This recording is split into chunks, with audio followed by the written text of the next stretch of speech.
streaming. Okay. And I believe we are live. Do you see what I did there? Yeah, it's like I was gonna say, cause I can touch the sky. I thought you were gonna say I can touch myself. I don't know, something like that. I do sometimes. I like how it says starting soon. Wait, are we live right now? Oh shit! I don't know. I never know. Yeah, why does it say starting soon? What does that mean? Because I think it has a 30-second delay server up. I'm gonna hit refresh and see what happens. Nope, still starting soon. Yeah. Now it says average live view duration 13 minutes. So apparently people have already been watching 13 minutes of a timer. Wow. Yeah, I love it. That timer is sexy, isn't it? An error has occurred. Oh, there's an ad. It's going to work now. There's an ad. They actually got ads to work now on live streaming. That's weird. I mean, it's cool, but okay. All right, guys. Hey, we're doing this now. There's no music. There's no intro because guess what? JayzTwoCents has moved to Open Broadcaster. I have said, take a split, XSplit. You guys have been telling me too to ditch XSplit, and I finally did that. So, and we've got, as you guys know, my controversial friend here, Barnacles Nerdgasm, Jerry, aka Barnacles. Hello, my friend. Nerdclasm. Nerdclasm. I should start a channel called Nerdclasm. I'm going to, dude. It's all about STDs. Hey, Hey, what's up, folks? I believe you owe me an apology. For what? The way you started the stream last time we did this. Oh, well, do I owe you an apology or do I owe Linus an apology? I think you owe us all an apology. All right, I apologize for my misconduct at the beginning of last live stream. Linus probably doesn't drive Lamborghinis and fly Learjets, and I feel genuinely bad for saying that. But anything bad I said about Jay was absolutely true, and I don't apologize. Yes, anything you said bad about me is absolutely deserved and true. I just wanted... It's funny how much shit I took after that stream. Like, you guys are talking shit about Linus. I'm like, I love Linus. Hey, go look I at my love channel. Linus too. He's Canadian. Everybody loves Canadians. Go look at my channel. He's a featured channel. He's been on my check out my favorite YouTubers list forever. So, you know me, burning bridges, one bridge at a time. Yeah. Yeah, that's because we walk on them and they break and they buckle under our weights. Oh, you made a fat funny, ho ho. I did. See, I don't look as fat. I mean, I am fat and I do look fat, but I mean, like in person, people are always like, "Wow, you're really tall." You misrepresent fat though, because you don't have like the fat face going on. So like people look at you and they're like, "Oh, that's a skinny dude." You look at me, you know, I got like the 3 chins and I'm rocking the you know I got something with Dungeons and Dragons on it in the room just by looking at me. Yeah, but then you hop in your little STX and you go to your man cave and you're like, "Fuck you guys, I'm surrounded by cool shit." So damn straight, nerd for life.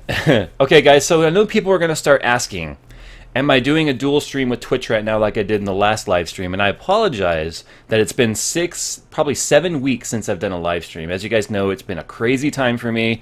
A lot has been happening for me on my channel lately, and so I have gotten out of the habit. And we're doing this on Thursday because I got tired of hearing you guys saying, "Why are you up against the WAN show? That's kind of stupid that you would live stream at the same time as the WAN show." Yeah, because you can't compete with that, Jay. You just can't. I don't even want to compete. In fact, for all you guys know, I was watching the WAN show the whole time I was streaming.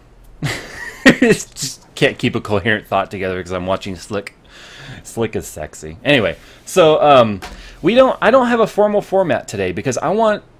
Other than like one thing I want to talk about in the stream here, I want to showcase one little product, and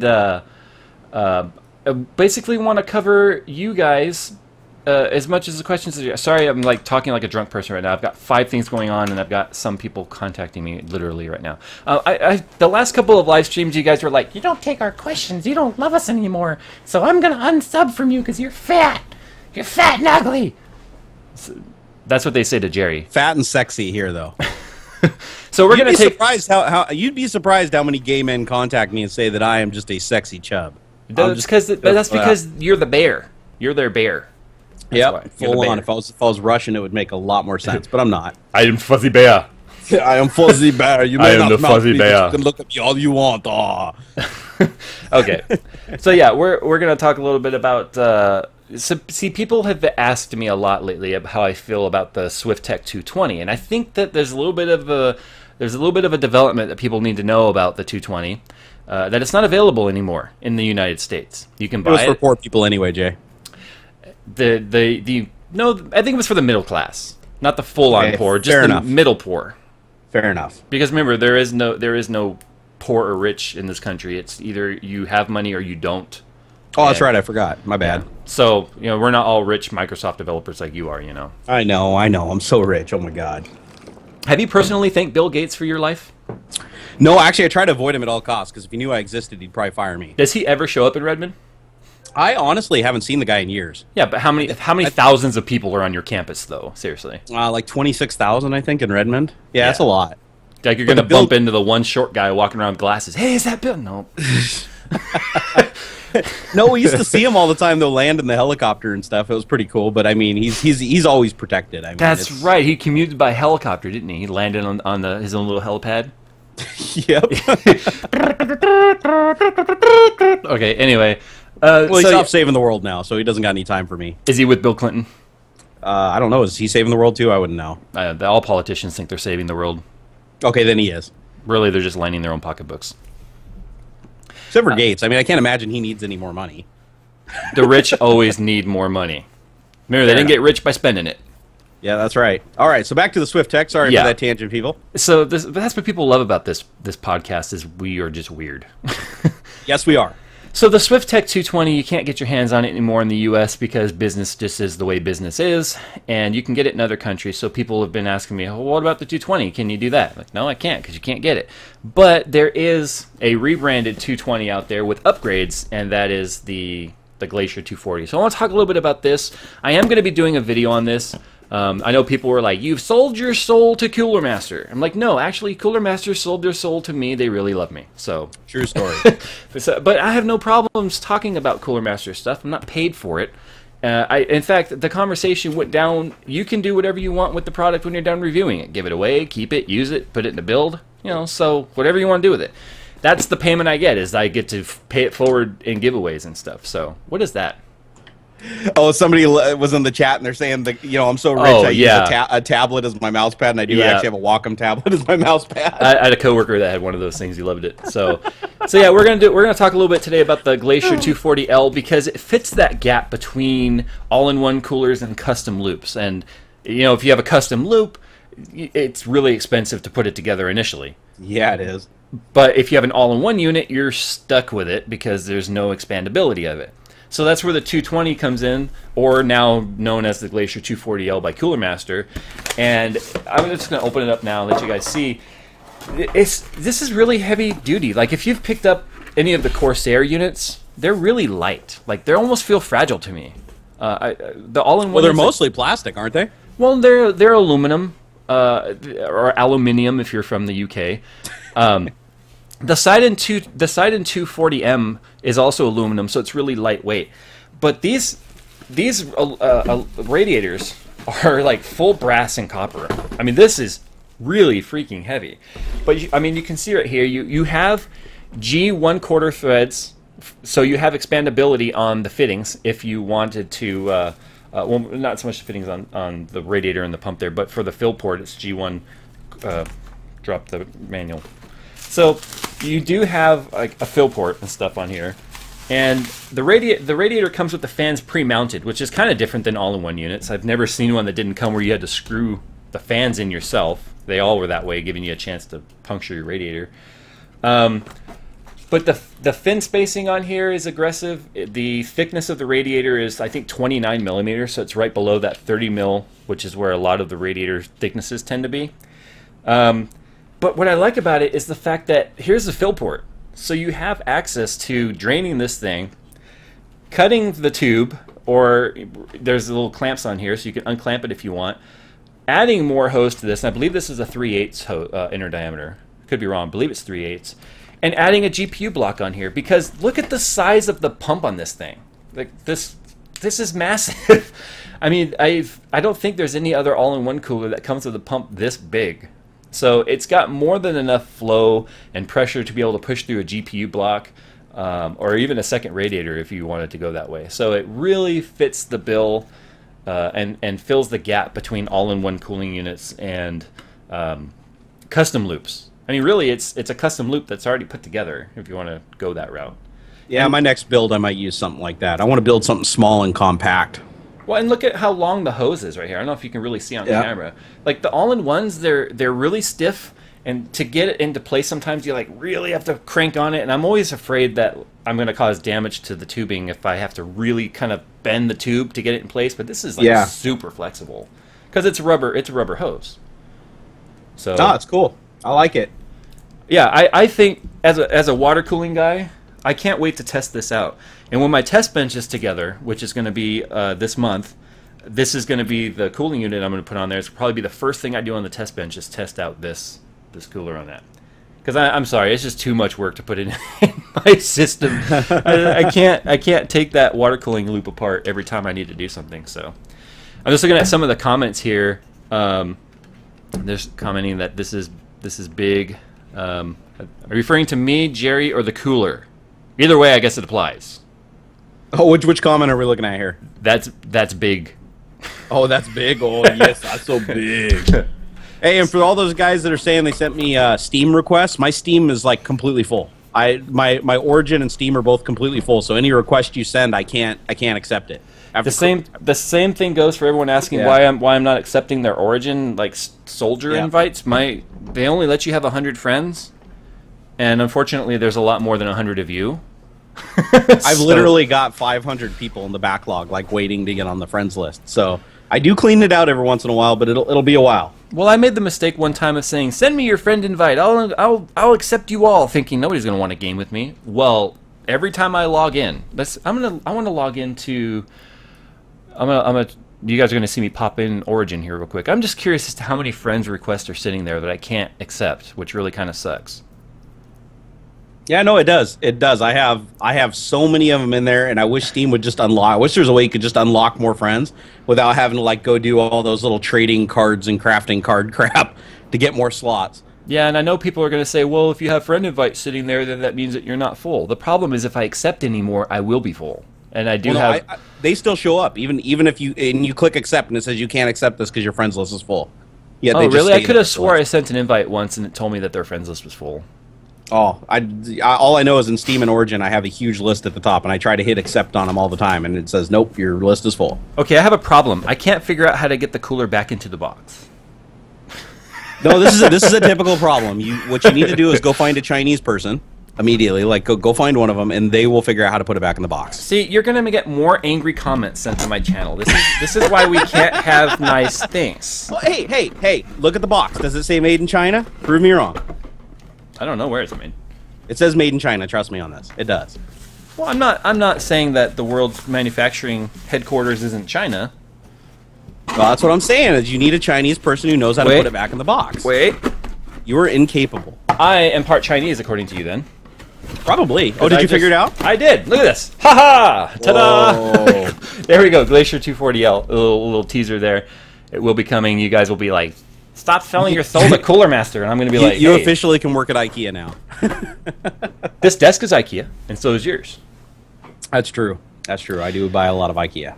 Okay, so Centeno380 saying, can you do a review of Battlefield 4 versus COD Ghost? Hey, that sounds like a good... See, Barnacles, a.k.a. Jerry, well, I'll just say Jerry. Jerry and I have been trying to find a way to collaborate for a while. I don't own Ghosts. He does. So maybe I'm sad about it. Maybe he and I can do a collaborative video about COD versus Boof.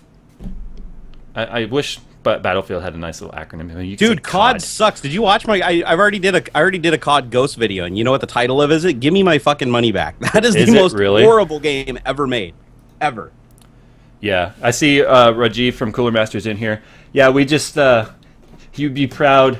I got it back in the box. I got it out of the box. I showed it off, and I couldn't figure out how to get it back in the box. But yeah, so this is going to be the cooler you're going to see going on the test bench first, and will be my primary cooler of the test bed, except for when I'm testing other coolers, because I'm kind of known as the cooling guy, I guess.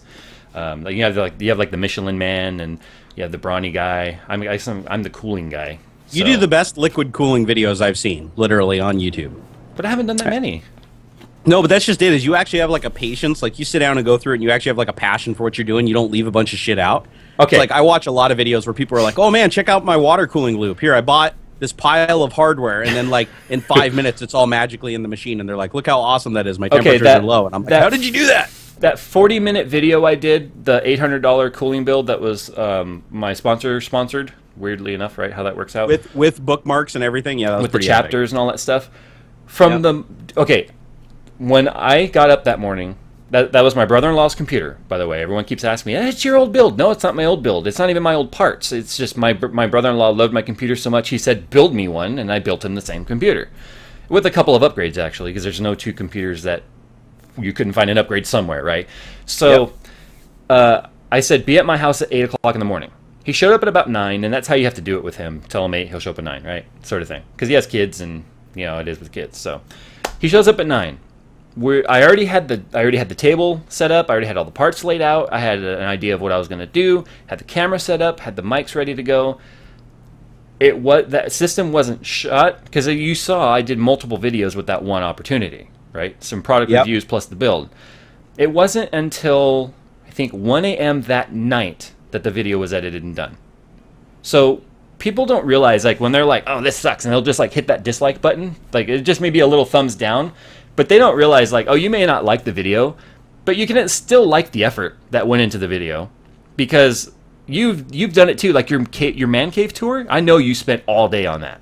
Oh yeah, no, that was probably the longest I've ever spent. Plus on a video. the days prepping for the video, because you had to clean that crap. And oh god, the cleaning was easily half the day. Yeah. Because I'm not gonna lie, guys, this room doesn't stay nice and clean. I mean, there's like 5 inches of dust on everything right now. I only clean it when I videotape. And you guys may not know what I'm talking about if you haven't seen the $800 cooling build, but I had to come up with a contraption to put radiator, pump, and reservoir all in a close proximity to each other that still looked clean and was functional, but didn't take up a whole lot of space. I mean, you remember how that looked when I put it together, right? It looked like, it looked awesome. It looked like a mechanical bong or something. It was really weird. And in fact, the first way I had it put together, my brother-in-law was like, it looks an awful lot like a hovercraft. So I was like, okay, we'll rearrange it. So I spent so much time just planning the routing of that I think putting together that little piece and then getting it mounted in there with the fans and stuff took easily an hour and a half by itself. I spent 6 hours building that PC, not including the takes and retakes of the camera and all that stuff. No, there was a lot of, you could tell there was a lot of effort in that video. Sometimes it kind of sucks to go through that much effort, though, because you wonder, do people really care if somebody spends that much time on a video, or do they just want the plain raw info? No, here's the problem is, there's two groups of people. There's people that like what you do and people that don't like what you do. It's like yin and yang. It doesn't matter. Yep. You could do everything perfect, absolutely perfect, and there's still going to be 100 people out there that say that you're a fat piece of shit and you shouldn't even try. Yep. Yeah. So you know what? You do your best. That's what you do. You do your best and you have fun. It's funny every time, and I know the conversation's kind of shifted a little bit to what it's like being like, you know, a larger YouTuber in subscriber random show count. night. Come on, let's get with it. Well, rather, and by large YouTuber, I don't mean girth, because, you know, I'm a pretty big guy. So, and it's funny, I told someone the other day, you try being Sasquatch for a day and tell me how you like it. When someone was telling me something about, like, my height, I was like, hey, you be Sasquatch for a day, we'll see how you like it. So anyway, you get used to the trolls, right? You notice how the trolls all seem to come and, like, complain about the same thing, and then all of a sudden they've evolved and they complain about something else? Yeah, so they kind of feed off each other a lot of the time. You got to have, like, there's the troll leader, and then there's, like, the troll minions that follow the leader. Yeah, the ones that really didn't think of anything for themselves. They're just kind of following suit. So it's like you get used to it. Ah, you're fat. You're fat. Okay, yeah, I'm fat. Hey, guess what? I didn't really know. It's the food, as Boogie says. Really, lady? It's the food? Oh my god! Yeah. Right. So you get used to it, and you're like, someone's like, you're fat. And it's like, hey, you know, you're like the 832nd thousand guy to say that. Yeah. Then it's like, your hair's gray. Well, that doesn't really bother me. It's been happening since I'm 14. But the newest one is, you're an effing sellout. It's like, no, I'm not. Why would you say that to me? Hey, you know what? I'm gonna be straight up here, Jay. I'm gonna be absolutely straight up with the community. You know how much I make off my YouTube channel? Not enough to pay for it. Not even. I know what you make. I know what you make. You know what I make. That's right. Let's I can tell you right now, we put more of our money into our channels than we're ever probably going to get out of this thing. If I was to take every dime I make right now in YouTube, including, because I remember I do have some sponsor revenue in there from aquatuning, right? If I took every, flattering. If I took every, that was actually kind of sexy. If I took every dollar I made off of YouTube and compared it to taking a part-time minimum wage job, I would make more at the minimum wage part-time job. Oh, easily, absolutely easily. And a lot of people, but we put in full-time work to do YouTube. Yeah, it's true. Because I've said it before, and I've said it on Twitter, and I know a lot of you guys aren't following me on Twitter, so you don't get a lot of the personal interaction that I am willing to do on Twitter. But I spend just as many hours putting together these YouTube videos for you guys as I do with my day job as an IT engineer and software QA. Mm-hmm. And I do it all at night because I have my full-time job, I have my daughter, I'm a husband, I have a household to help keep together, we have finances and bills and things to do, car repairs, all that stuff to take care of. Every video you see of mine, well, 9 out of 10 takes place, I don't even sit down at the computer and start even getting ready to film a video until 9:30, 10 o'clock at night. And a lot of the times, the video finishes uploading just in time for me to get an hour's sleep before going to work. That's what YouTube is like for us as a full-time family man / YouTuber, isn't it? Yeah, you have to love it though. It's one of those things where it's like you have to love it because like if I didn't love it, I would just stop doing it. Because honestly, from a monetary standpoint, this is the absolute worst use of my time. I would make more money mowing people's lawns after work. Like I would seriously. I do this because it's a cool way to meet other like-minded people. You know, kind of show off my stuff and my passion for technology. I mean, of course, everybody likes to, you know, be proud of what they've achieved. Yeah. And, you know, it's cool to do that. And the trolls are the people that they don't like what you achieved because it pisses them off. They get butthurt. Instead of them going, oh, man, I'm inspired. Yeah. Which, let me be honest, is 90% of the people. They come at me and they're like, dude, you inspired me to buy 3 TVs and make them monitors. Oh, you inspired me to, you know, go and build a video capture box and stuff like that. And I'm like, I read 90% of those. And the other 10% are... It's easier for me to just rip you apart than for me to actually try and go achieve that. And I'm like, come on, dude, seriously? You know, it's funny because you and I are constantly benchmarking off of each other. When like you and I, our channels are starting to exponentially grow because you and I are you and I have a friendly competition going on. Oh, with absolutely. Each other. So it drives us to do better. Mm-hmm. And it's funny because not last month, but September was my huge month. I mean, I made almost 5K subscribers in September, and you had a fairly low day. Like you had some all over the chart, you know. Then October came around and it flipped, and you were getting double the numbers I was, and it was like, wow, what's going on? But what's funny about that was the subscribers per day, I wouldn't say the floor dropped out, but it definitely cut by 40% according to analytics. But the amount of messages I got from people telling me that I've like inspired them to build a computer or grow water cooling or to do something went through the roof. So it was like, okay, fine. Less of you guys hit the subscribe button, but more of you interacted with me directly, which was pretty awesome.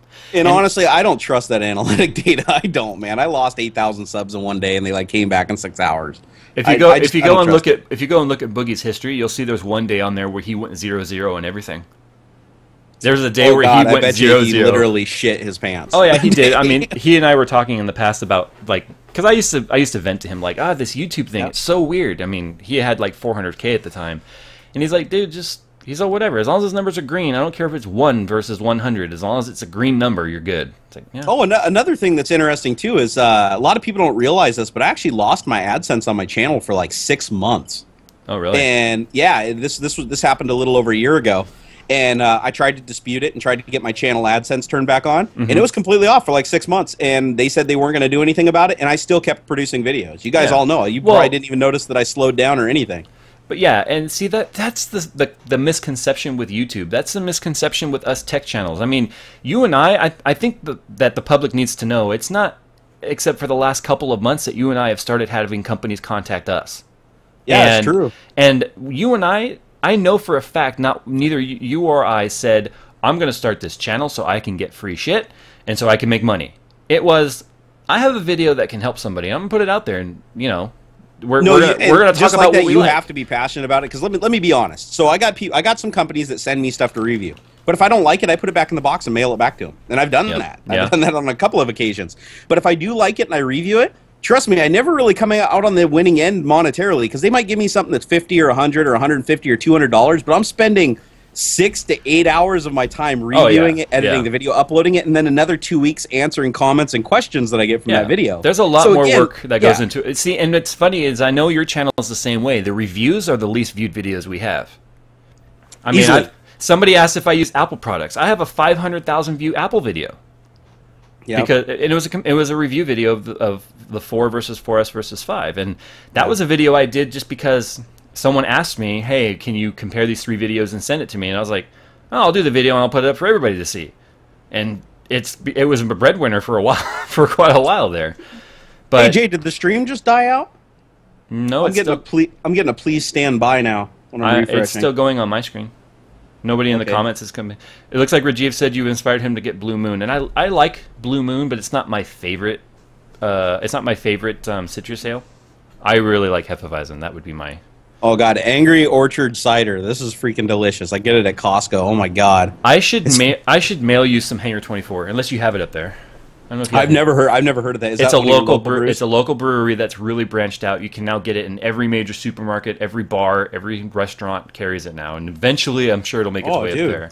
No, I'll try that, definitely. And they've got like 15 different types of beer. So... I do like my beer. Okay, let's go to the comments here, guys. 26 minutes now. That's rambling. All right. So someone says they regret going AMD. It kind of sucks. I have no problem. No, with AMD. I mean, you know, I can feel their pain. And hey, I think, be honest, I think this is going to be the year of AMD. I think it's going to be the year of AMD. You probably didn't watch the cast I was on last night, and I completely understand why. But one of the things I said, and you would love this, is I actually ate my own words and said, somebody asked, what machine would you buy if you just needed to render videos on the cheap? And I bit my tongue and I said, I know I'm going to catch a lot of shit for this, but AMD. And the reason why is because you got 8 real cores, and even though it might not be as fast at some things, it's going to just smoke everything on pure rendering power. Absolutely. And I was like, and it's true. It's true. For an AMD, if it's business application and you're 100% just going for that rendering performance across multiple cores, yeah, I mean, the AMD is going to win. It'll lower price point. Here is the flat-out reality. When I switched from my 8350 to my 3770K, in 99% of the applications I use, I see absolutely no real-world difference at all. Yeah, you probably won't. When I render a video, Intel was about 15% faster. And you know what? When I render a video, I leave the computer. So I don't really see the 15%. So if there's ever been an impulse purchase that I somewhat regret, it was jumping to Intel. Not because Intel's done anything wrong, and not because AMD was better. It's just, it was a lateral move that cost me, in the end, money. Yeah, and honestly, it just depends on what you do. Intel's better at doing some things, AMD's better at doing others. I mean, when it comes down to brass tacks, some of them have higher benchmarks in some areas, some of them have higher benchmarks in others. I mean, it's just a reality. It just depends on what you want and how much you want to spend for it, you know? Yeah, yeah. Me, I personally love Intel just because I've had horrible problems with AMDs in the past. But when I say past, I'm talking like 10 years ago. I mean, it's not, you know, I can realize that a product can like revitalize itself and come back. But I remember the old AMD K5 CPUs when I used to work at this little computer store called Mothersboard Computers. Check it out if you're ever in Gorst, Washington. Longest running like mom and pop computer store ever. We had these K5s come in all the time. And remember, they were the old CPUs that had the aluminum covers on I remember it? the K5. Yeah, and they would get so hot, they would overheat so bad when the CPU fans went out that it would actually warp that cover, bend it in half like a clamshell, and like damn near catch the computer on fire. And like under the chip, all the little transistors and shit were all like fried and charred, and you were like, oh my god! And they would physically smoke, and I was like, that's fucking dangerous. But remember what its predecessor was the K6, and that's when AMD was dominant. That's true. AMD was for gaming. Dude, the AMD Athlon 4800 Plus, the 5000 Plus, that just spanked the Pentiums. But the problem was AMD wasn't on top ever again after that. Yeah. I also remember when overclocking first started too. Do you remember which CPU was like the big overclocker, the very first one? What, the CPU?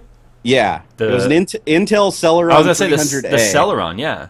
Yeah, remember that back when they were like cards? The CPUs were like cards you plugged into a slot? Yep, that's how that was the Pentium 2s. The Pentium 2s started the slot, and it was like a vertical slot, and the fan was attached to it. It looked like a little mini graphics card. Exactly. And the Celeron 300A, I remember if you got the one from, I think it was Malaysia, like you literally checked the numbers on it when you bought it. It was like guaranteed to hit at least 450. Oh, you still do that now. That's why when I bought my 3770, I went through the boxes to make sure I had a Puerto Rico. Yeah, exactly. It's like, yeah, you get a lot better overclock depending on which factory built it, and you're like, oh my god. And that's why Haswell's not doing so good, because the manufacturing process hasn't been refined. Yeah, I've seen a lot of videos on Haswell's where they're like taking them off and lapping the CPU and putting new thermal paste on them, and then they do fantastic after that. Well, it's the same thing for Ivy Bridge. I just happen to get one that has a tolerable spread. I mean, nice. I have a 6 degree difference between the hottest and coolest core, which is good. The ultimate gaming build I did last month, 14 degrees spread. 14. No, I like this. What is this? Inotoroska. What the hell? Do I pronounce that? Anyways, the INO guy. He said, "Remember, it AMD says notorious. notorious. It's notorious. It's notorious CA. Okay. Anyways, so he said AMD brought you 64-bit, and yes, he's absolutely right, and that's why even to this day, X64 is still called AMD. AMD 64. Yep. Yep. People asking if we're on Twitch. No, we're not on Twitch today because I am using Open Broadcaster and it does not do dual stream yet. Apparently there's plugins you can get for it. I just set it up today before this stream. So not today, but we will be doing split stream in the future like we did last time. Also, too, how do you guys, is the stream smooth? I'm watching it. It seems a heck of a lot less buggy than it was last time. I think it looks fantastic now that it came back. I don't know whether I can attribute that to OBS or I attribute that to YouTube making changes, or I can attribute it to the fact that I'm not rendering it on my 680. Or you could attribute it to I am on your show and you're getting my technical aura. Aura. I wouldn't touch that Microsoft Aura, dude, if you paid me. Aw.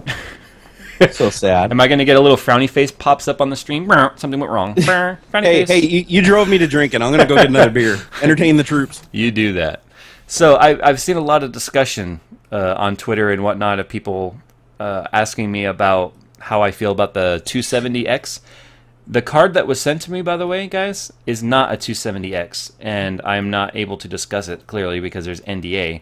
You guys will know more about that later in the month. But I can tell you right now that I am highly impressed with this card. Really impressed. Enough to where I'm seriously questioning my future path on graphics cards. Yeah, let's just put it that. I gave Barnacles a little a sneak peek of what to expect, and even he was like, "Holy shit!" So, well, I'll tell you what, man. I'm damn close to switching away from Nvidia because their drivers lately now have is been the just time fucking to buy. horrible. Now is the time to buy.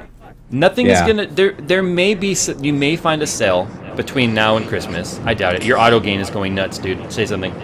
What? Check. There you go. Yeah, your auto gain went insane. Sorry. Your air conditioner started to sound like a 747. Oh, hey, I was going to show everybody. Remember this? Do you remember that, Jay? Oh, you printed bottle opener. Yeah, this thing, I've opened about 60 bottles with it, and it's still working. Oh, that's awesome. I honestly thought it was going to break after like 2 or 3 bottles, but the thing works phenomenal. I'm going to start printing these and selling them for $59.95. Somebody's asking my opinion on the Kaveri. I don't know anything about Kaveri. I don't even know, what is that? Is that like the Kilrathi thing from Wing Commander, or what is that? No, it's some sort of chip coming out. Oh, I don't know. It sounds like a code name for something. I'm not sure. I don't trust chips that have a first letter as K. I just don't. I can't tell you why. I just don't. We just talked about the K6 though. Dude, that's old school. Come on. I love the discussion now. I see. Remember, we've talked about turning this into GPU talk with JayzTwoCents. All I see is 780, 290, 290, 780, 280, 280, 290, 270. It's like, hey, I'm going to be honest. I'm going to break this right now. You know, all fanboyism aside, you know which graphics card you go and buy? The Trident 8900C ISA. Most solid graphics card I've ever owned. Now, you need an ICE slot to make it work, and a 286 12 megahertz processor minimum. But that is a badass card, dude. Isn't that a full-on rendering card, though? Isn't that a... No, that was like the piece of shit that came in my LaserPal 286 that I got from Sears when I was like 8 years old. Oh, okay. I didn't even. I mean, the old cards I remember using were the old Voodoos. No, this is just to give you an idea of how old it is. The graphics card had 16 kilobytes of video memory. Yep. So. I remember when we got our first mouse. When you got your first mouse, you're like, "What's this?" Well, I remember my parents told my sister and I, "Hey, we're going to go to the store. We'll be back. We're going to buy a mouse." We're like, "A mouse? What are we going to do with a mouse?" They're like, "Oh, we'll be back." So they went, and they came back, and we were like, "Okay, where's the mouse?" We're expecting to see, like, a little cage, and they pulled this thing out of the package, and we're like, well, what is this? It's like, it's a mouse. Shut up, kid. I was as a little boy, I was like, "Yeah, we're going to get a mouse." I was all happy, because I think I wanted a hamster or something at that time. My parents trolled me. Oh, they got trolled. Oh, you got to get you started at an early age. Somebody was asking, GTX 780 Ti, can you sly it with a 780? And the answer is yes, you can, but you're going to drag the 780 Ti down. I don't think the SLI will actually work because they have different amount of CUDA cores, and the BIOS isn't going to match, so it may tell them they're incompatible with each other. They use, well, actually, I have 2 completely different generation NVIDIA cards on my computer at work, and I can still get them to SLI. Can you? Yeah, because they use that unified driver architecture. I think they just dropped down to the lowest common denominator. Somebody check that out. Leave a comment if you guys know the answer to this. But I'm pretty sure that as long as the cards are similar generation and they use the unified driver, they should SLI. If you have a TI. Yeah, I think they have to have the same video. They have to have the same video memory too, because they have to map across, or maybe one just gets dropped down.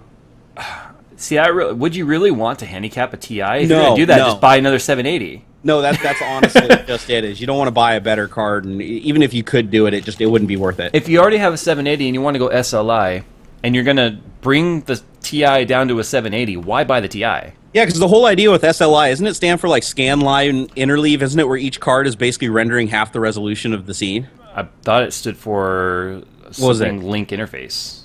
System link interface, something like that. Oh shit, I don't know. Hey, what does SLI stand for, people? Come on. It's not the same as AMD though, like we talked about, where each card renders a separate screen, either. Yeah, no, AMD does it. That's weird. The weird thing is SLI and Crossfire are completely different technologies. Like, I think they said ATI cards scale better, like multiple cards. If you have 4 ATI cards and you have 4 NVIDIA cards, you get more gain per card after the second card than you do with NVIDIA. I'm going to be honest. I really don't like EVGA's naming system because it creates confusion, like Matthew Krieg is asking. 780 Ti superclocked or 780 Ti classified? It's like, okay, they're all based on the 780 Ti. The classified is a full custom PCB, but I've never personally felt that any of like the super beefed up versions of cards were ever worth it over even reference or over OC models. Go with an aftermarket. Yeah. Go with a better cooler. Yeah, go with something like the Twin Frozer or something like that, or the Hawk. But I mean, like the classified. God, EVGA has always put a huge premium on classifieds. You're killing me, Jay, because you're. I know you right. have. I bought a you have two 680 classifieds. No, I bought the 590 water cooled classified, and it was $1,500 when I finally bought it. And oh my God, was it nothing but problems. Yeah. Well, the 590 was their first time doing a dual GPU card since the 295, and they had. We got it. Scalable link interface. Thank you, guys. Scalable link. See, I knew it was link interface. I can't remember what S was. Yeah. Seriological interface. Seriological interface. Good try, Balubish. Yeah. Okay. All we know is adding a second card doesn't double your performance. Adding a third card doesn't triple your performance. I believe this. I'm fairly certain that the typical scaling on NVIDIA cards, which is better than AMD, by the way, the scaling on Intel cards is about 35% additional power or frame per second improvement with the second card, about an additional 10% on the third card, and less than 5% on the fourth card. If you have I was a little confused on that. Which ones are you saying the ATI cards scale better than the NVIDIA cards? NVIDIA scales better than Crossfire.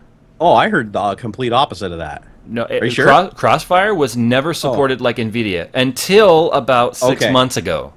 And the new R9 series of cards, that's why I'm thinking this is going to be the year of AMD.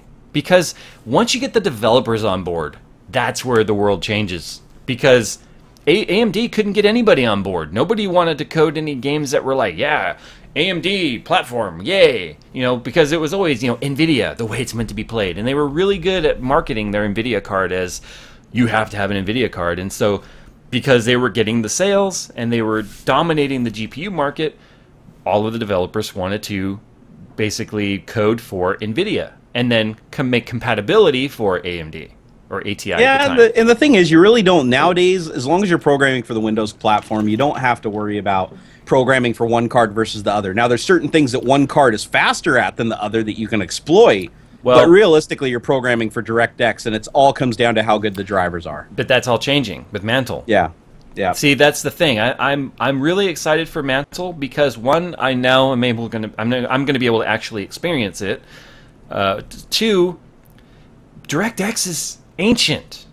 Do you remember when OpenGL? OpenGL. Hey, you shut your dirty whore mouth over there. DirectX is the future. DirectX is let's just get off Microsoft DirectX, please, and let's please get us onto a third-party platform that both cards can utilize. I'm so sick of we having to buy cards based on what games we think we're going to play to get the maximum performance out of it. That's true. That is some bullshit. I want graphics cards by partisanship. God damn it! I'm so sick of it. Pretty soon they're gonna have to have a committee or whatever to like stop the monopoly, right? Graphics card Tea Party, here we come. 30 megahertz too fast. You need to slow it down, or we're gonna penalize you. You must pay the graphics card tax. Mm-hmm. Exactly. Yeah, the megahertz tax. The megahertz tax. Yeah, I'm serious. And look at that. Look at Nathan Pereira, what he says. NVIDIA drivers suck. First of all, he spelled NVIDIA wrong, dude. But remember for like how many years was it? AMD drivers suck. AMD drivers suck. But do you know why NVIDIA drivers now suck? Because they don't get to play with the game until like the 11th hour before development releases the game, where AMD's in on the ground level. That's what I'm talking about with this bias when it comes to developers and cards. I hate it. That's why you... That's why you had the problems you had. Drivers suck so bad right now, Jay, is because you have operating systems coming out at a much faster rate, and you have 2 next-gen consoles coming out, one of which is DirectX based. And so NVIDIA's pumping out drivers like super, super, super fast. They have to get them out for the development to continue. So, I mean, the drivers, they don't have a lot of time to party on these things before they chuck them out to the public. Yeah, I love nothing more than going, oh, R311 is supposed to fix my problems. Install, boot, I got a black screen. Exactly. Restart, boot, now I have a white screen. Restart, boot, I now have plaid. That's a real story. That happened to me. Every time I booted the computer, I got a different color. Right now that locks my whole computer up after 5 minutes. If I enable NVIDIA Surround, my entire screen freezes. The computer's still alive. You can hear it dinging in the background and get messages, but the screen is completely locked up. And I've looked online, and there are like millions of people having this problem. And that's what the current driver. It hasn't been solved yet. Do you know what I'm really sick of? Every time I go to play Battlefield 4 on the Shanghai map, going, please don't take the building down. Please. No, the building's falling. Ah! Kicked out of the game. You're like, no, you're going to crash my computer. Stop. I'm serious. And I found this out. Defending the building so that your computer doesn't crash. I found this out the hard way because I was playing last night and I was benchmarking this card and I was getting like, you know, real numbers put together. And I was in a map by myself and I was like, I want to see the building fall. So I'm sitting there with a tank, you know, boom, boom, taking out the pillars, and it's all... You hear the sound, too. It goes... You hear the building, and it's all... Boom, ding-dong. Battlefield 4 has stopped responding. Jay, so I'm like, okay... Jay, you have to screen cap that and do a video of you defending the building, going, no, please don't kill it, no, and then your computer crashes. That'd be funny. So I relaunched the game thinking, oh, that was probably incredible weird timing. I did it 3 times in a row, and the moment I hear the rumble, I'm like, wait for it, screen freeze, and then you get the sound, and then it kicks me out, and I'm like, okay, this is awfully NVIDIA-like. So then I go into a public server, I get in, the moment I get into a tank, I hear, the building's coming down. I'm kicked out of the game. I'm like, you've got to be shitting me. So last night, if you guys were online and you saw me keep going do-doop, do-doop, do-doop, do-doop, in and out of playing, not playing, it's because every time you saw me get kicked out, the building fell down. You know what? I think you're onto something, Jay. I'm actually going to start recommending to game manufacturers that they make that a feature of their game. If your team loses, the game crashes and you have to restart it. There you go. It would make you play so much better if you were like, you know, if you get shot in the balls or something, the program crashes. I mean, that'd be just epic, dude. Yeah, I know. So I have to do a test, though. I have to... See, a lot of people have asked me, how can you have an AMD card and an NVIDIA card at the same time installed in your computer? My motherboard has PCI Express dip switches, so I turn off the computer, flip a dip switch, and turn on a different slot, and there we go. I boot up with the other card. No, I have had people ask me, why is there no bridge between the cards? Really? Well, actually, Jay, you can run both cards at the same time. You just can't do SLI or combine the displays, but you can have 2 completely different XDDM drivers loaded in Windows and run 2 completely different cards. But for the sake of benchmarking, I turn off the entire card entirely. Oh yeah, it'd be pointless to run them both if you're doing benchmarking. Absolutely. Yeah, because that's what I'm doing right now. I'm preparing for the video that comes out on the 13th, 14th, something like that. So I still have to test that building crashing. In fact, after the stream, you and I should do that. We should hop in for some games tonight. Maybe we'll live stream some Battlefield, and we'll see how long we can survive with the build. Where'd Jay go? The building came down. He's probably rebooting. No, we should start the game. We should start the game out with broadcasting and like text to everybody in the world. Be like, if you take the building down, you knock Jay off the server. Come on, do it, dude. Okay? Look at what people are saying in the chat. I am now screwed. I will never get to play Shanghai because now people are like, yes, let's do that. Let's kick Jay out of the server. I completely endorse this. Like, actually, if I play with you tonight, all I'm going to do is just stand in front of the building, standing on my grenades, trying to blow out the pillars. That's all I'm going to do. But you and I need to appear offline, and we need to go into an empty server just to test it, so that way I can see if you get kicked out. I'm assuming you haven't been kicked out of the server yet. That way. No, I haven't. See, I get. It's not even like I get disconnected. I get full-on driver GPU crash. It's scary, actually, and it sucks. Santino 380 said, "Small house B over an upside down VE, and then another little character in a TP." One of those looks like a creeper from Minecraft. The fourth from the last looks like BJ to me. Is that just my dirty mind, or that's your dirty mind? See, the second to the last one looks like Steve from Minecraft or something. Yeah. Hey, can somebody translate that?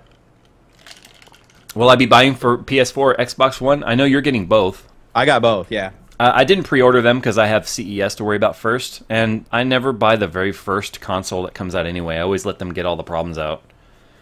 I love the problems, though. I live for them. Oh, yeah. Yeah, you know, I do... Well, I shouldn't say I. We do QA for a living. I can't handle more problems by the end of the day. It's like, I actually, if shit works right, I get a little confused and feel lost. I know, you're like, oh, God, I'm out of a job. Yeah, like, I'll come upstairs and I'll sit in front of my computer and I'll be like, I'll be like, wow, I just used that for 8 hours and nothing happened. And I'll itch and stuff and I won't be able to sleep. I'll be like, what'd I do wrong? What'd I do? Yeah, don't worry. Microsoft will never be flawless. You will always have a job. Yeah, well, actually, hey, news flash. No operating system will ever be flawless because that's like a moving target, man. Yeah, but look at Linux. Okay, I couldn't even say that with a straight face. Oh my God, don't even get me started. I ran Linux for years. You know what makes Linux perfect? Sorry, Ubu. I know you're going to see this at some point, and you're probably going to hit unsub, and then you'll have a change of heart, and you'll resub later. But no, he'll come back. He still needs Windows. Linux is fun when you need to like. He still wants all my old. He still needs all my old parts. Every time I say I replace something, he's like, "You gonna sell that?" Eventually, maybe. It's the X-Bone Master Race from Can't Stop Sandman. X-Bone! Woo! I'm actually pretty excited about both consoles, and I'll tell you why. I don't care about the technical specs on either of them. You're just a nerd. All I care about is I want to play Forza 5 on the Xbox. Yes. And then on the PlayStation 4, I want to play Gran Turismo 5. Mm-hmm. And it's 5, right? No, 6. Gran Turismo 6. And then I want to also play all the Sony first-party titles that you can't get on any other console. Like, you know, Uncharted? I love Uncharted. My favorite console game of all time. Seriously, I sat down and played through all 3 Uncharteds, like, start to finish in, like, 2 days each. And I love them. I'm cracking up at people's translations of what that said. What did it say? Sorry, I don't speak English? Kelly, no, sorry, I don't speak English. Oh, my God. I guess fifth column, the actual translation is "you are someone's reason." For what? Suicide? I don't know. Maybe Jerry might fit in there. I'm not gonna lie. Every once in a while, I scratch my wrist just to see how far I'll go. But you know, that's normal. People do that. One day you're like, "Oh, I really did it." Yeah, I'm like, "Oh shit!" Now I need a Band-Aid, and I'm too lazy to get a Band-Aid. And I'm like, "Oh, whatever." I've wasted my life. I've wasted my life. I can't believe I killed myself with a 3D printed bottle cap opener. Yes, I'm still gonna have you print me some fangirls or something. Oh, hey, do you want one of these, Jay? I printed out some Green Lantern rings. If we touch them together, does something cool happen? What's that? If we touch them together, will something cool happen? What are we talking about touching together here, Jay? I'm a little confused. The rings. The rings. What kind of rings, Jay? I'm a little confused. The Green Lantern rings. Oh, no, if we touch them together, I don't know. The plastic might stink a little. I don't know. Oh, well, then I'm not interested. Yeah, I mean, they're not real Green Lantern rings. I mean, jeez. Shit, we got 132 people in here? There is. What wow. Is this? I don't think I've ever been on a stream that had 130. Something is making noise. What is that? Somebody in an elevator? My phone is in my hand. Lassie, Timmy's stuck in a well. There's too much shit in here. I don't know what's making noise. See, that is a common problem of the technical person. Shit bings all the time, and I'm like, I don't know. Was it my Surface? Was it my Nexus 7? Was it one of my 5 phones? What did it? What do you? If you're like my office, when a meeting's popping up, when a meeting's getting ready to happen, and you get the little warning. You're in the office here. Ding ding ding ding ding bing ding ding ding ding ding ding ding ding ding. Dude, I've got Link set up, and I have a Link capable phone, so my phone goes ding, my tablet goes ding, my laptop, my desktop goes ding, and then the phone even goes ding, and it's like all the same sound across all of them. Well, in our office, everybody has a different alert set. Different devices, different computers, so it's just like all of a sudden it's like you go into a clock store and you hear all the different Dude, they're all I just different got a sounds. brilliant idea. We need to put a different sound on every device that's just one obscene word.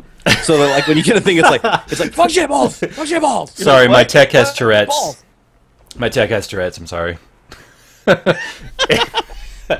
Anyway, all right, guys. Tech questions. Go.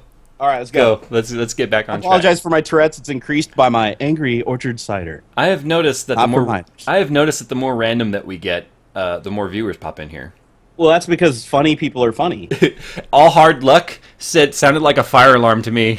Everybody's dying out there right now. And then you're like, "Yay, we're live on TikTok!" You're gonna see flames come through the door. What's that? And live stream goes dead. Oh my god! There you go. April Fools. I'm probably gonna have like a mass murder come in here. Whoa, Adam Lewis just said he plays Wii U. He's the only guy I know that plays a Wii U. That's weird. Even my daughter's like, Xbox. Let's play the Wii Xbox. What? You can't say fuck Xbone and PS4. Jay, what do you think of Adam? Halo 4 What? possibly coming to PC? What? English, please. Possibly coming to PC. I don't know. Has Halo come to PC since Halo 2? I don't know. No. I don't know. Ask Bungie on that one. Yeah. I'm not a Halo fan. That's out of our hands. I don't play Halo anymore. I haven't played Halo since Halo 4. I didn't play Reach. I didn't play any of the new ones. So, how safe is unparking cores? Do you know what he means by unparking? Do you mean unlocking? I don't know. I've never parked a core person. I'm assuming he might be on a mobile device. And it might have auto-corrected. He might be talking about unlocking. You know how like some AMD processors are like come locked as a 3-core, but they're really a 4-core, and 1 core failed, so they're like, lock it, chip it. Okay. Yeah, I was like visually picturing me like sitting on a core and trying to like park it in my driveway. I was like, yeah, I wouldn't recommend it personally. You should do a video of you parallel parking but smashing into all your neighbors. Nope, don't recommend unparking. Yeah, no, we should do that'd be funny to do a literal video where it's like, today we're going to show you how to overclock your core and just set your core on like a watch and like run it ahead 2 hours and end the video. Oh my god. Anyway, it's as safe as going in there and telling your motherboard if it supports core unlocking to unlock it. If your computer becomes unstable, you relock it. See, seriously, you're not going to break your shit. I mean, unless you pump the voltage up and like bypass the 5 warnings that say, "Oh my god, by doing this shit's going to catch fire," you'll be all right. Jay, what's the best GPU you can think of around 150? I would wait until after the 13th until we know what some of the prices are on some of this stuff that's in our reviewer hands right now that we can't talk about. I would wait. Don't buy anything for 150 yet. Yeah, don't. Nothing for 150 bucks is going to do you very good right now. Unless it's a Cirrus Logic card from the 90s. Then that'd be pretty baller. Jerry, I say yet. Ah, I see. Yeah. Wait, really? Jerry, you don't know what core parking is? Oh, shit, it's Canadian Colonel. Hey, do we got a mod that can ban him? No, I'm just kidding. I like Colonel. Core parking, right. Don't you know? He's behaving. Yes, Colonel, I don't know what core parking is, okay? I develop software. I don't build CPUs with my tiny little fingers and my little soldering iron. Can you do park cores? I think you and I should do a parkour video. I'm with you, dude. Parkour! Although I might break my legs if I try to parkour. I am 200. I will probably be able. Oh shit! I just broke my chair. You see what timing? You probably be able to kick yourself in the back of the head with your knee if you did parkour. Yeah. I'd be like, what's that Happy Wheels game? I'd be like every character in Happy Wheels. Yeah, you might as well just jump off a 20-foot ladder into a glass of water. Pull that one off. Tasty. I'm gonna do that. Sapphire R9 280X Toxic, good upgrade. What's a Toxic edition? See, I don't even know what that's what I hate about all these like custom graphics cards now. You have Toxic. Doesn't sound good if it has the word Toxic in it. Yeah, somebody said unparking cores allows you to use all the cores to use in games, thus giving better frames. But why can't you use all the cores in a game anyways? It sounds like it sounds like an affinity hack, and if the game isn't designed to use it, it's not going to use it. Are you tricking cores into doubling the task? I don't get it. Here, guys, I'm going to give you a software development lesson really quick. We'll make it really fast. Just because you add more cores does not make the software faster. When you create a thread that runs on a core, it has to coordinate with everything that's going on the other cores. And if you can't coordinate it efficiently, it doesn't make sense to add another core. It'll actually end up slowing you down. Jerry, I've got a one word. Everything you said in one word. You ready? Yes, do it. Android. What? Android, when it first came out, was laggy, buggy. Transitions were jittery. It was horribly optimized. So why did Android start doing the multi-core mobile device revolution? Because they thought adding more hardware would fix their software optimization problems. Yep, why was Android horribly optimized? Well, because Android was trying to write an operating system that was being used on 35 different hardware devices. Yeah, like a lot of people wonder why a lot of games aren't multi-core. I mean, more of them are becoming multi-core, but it doesn't work like, oh, by adding another core, you're going to use 100% of 2 cores. You have to divvy up the work. Usually in a game, you have something called a game loop. I only know because I've developed a game. Yeah. You have a game loop, and in this game loop or this world loop, you're basically computing everything that's happening in the world serially and then piecing it together and then generating a frame and pushing it to the video buffer. Right. If you try to do that across multiple cores, you don't really gain a lot of efficiency because things have to happen in order. All hard luck says, you lost me after coordinate. Okay, just remember, coordinate, okay? It's all about coordinate, guys. Yeah, I mean, guys, open up your task manager, stick it off to the side. I would say put it on one of your other monitors, but I don't want to sound like one of those guys that's like, oh, you have one the monitor? Tech Kid said something cool that I wanted to touch on, too, is Adobe Premiere Pro, the CC, the one that you pay the monthly fee for. What is it, Creative Cloud or whatever? I have the Cloud. Holy Super crap, fast. dude. I installed that over CS6, and I was like, my rendering times went down to a quarter because it was like using more of the GPU. Yeah, were you using Sony Vegas before? No, I was using Adobe CS6. Oh, okay. CS6, yeah. But I was surprised because it looks, it looks almost identical. CS is just a creative suite. I mean, it's still part of the creative suite. Yeah, but I was pretty shocked though that it wasn't. I mean, I just went to the subscription-based one, and I was like, "Holy crap, this is fast." Here's what I did when. Okay, here's what I did when I tested whether or not like CUDA rendering and all that was really being utilized by Sony Vegas, because I had a suspicion that it wasn't, because my graphics usage wasn't showing any activity on the core on the GPU when I was rendering under CUDA. I took a file, I took the same clip, and I changed the encoder so that it didn't have to do anything except flat encoding, no overlays, no transitions, nothing, just the video.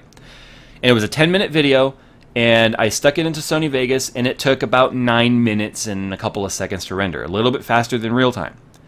Took that same video, put it into Adobe Premiere Pro, which is CS6 by the way, Adobe Premiere Pro, and it took 2 minutes to render. Turned off CUDA, it took 9 minutes.